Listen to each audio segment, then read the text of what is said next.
Have you ever read the Bible and had difficulty figuring out what the Bible verse was actually saying?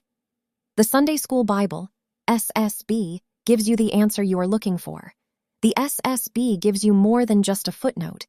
It gives you an actual paragraph explanation for each confusing verse, along with background on why it was written that way and how you should interpret it in modern English.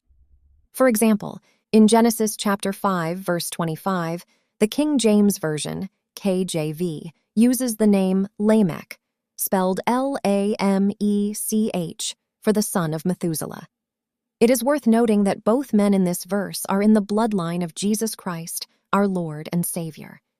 Therefore, the Sunday School Bible, SSB, highlights their names in bold purple text.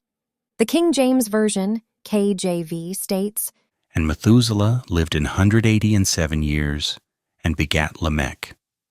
Because the name Lamech, spelled Lamech, was previously used for the son of Methuselah in Genesis chapter 4, verse 18, the Sunday School Bible, SSB, will use the name Lamech number 2 for Methuselah's son. Here is how the Sunday School Bible, SSB, transforms Genesis chapter 5, verse 125. When Methuselah was 187 years old, he had a son named Lamech number 2. As mentioned previously, the Sunday School Bible, SSB, highlights via bold purple text individuals in every book of the Bible who are in the bloodline of Jesus Christ. When reading the Bible, it is essential to understand who God chose for this critical lineage. The SSB incorporates this purple highlighted feature to help readers gain a deeper understanding of God's Word. Enhancing the reader's knowledge, understanding, and wisdom as they read is the focus of the SSB.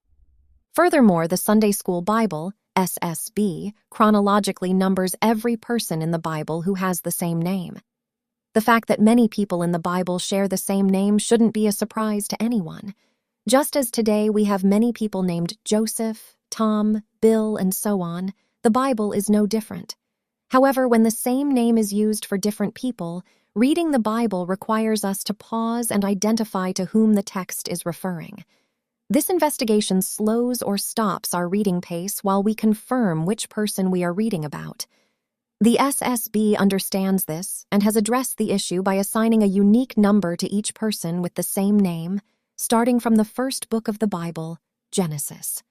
For example, Genesis refers to 2 Enochs, one in Genesis chapter 4, verse 17, the son of Cain, and another in Genesis chapter 5, verse 18 through 24, the Enoch whom God took. To help readers easily distinguish between the 2 Enochs, the SSB clarifies the second Enoch as Enoch number 2. When multiple individuals share the same name, the SSB adds number 3, number 4, and so on to the end of the name. In this format, the reader's pace does not slow because they know which individual they are reading about. Additionally, these names are listed in this format in each genealogy chart to provide a visual aid for the reader. We hope you enjoyed our notes video. Please like, subscribe, and comment below. Join us for our next episode of Sunday School Bible Notes.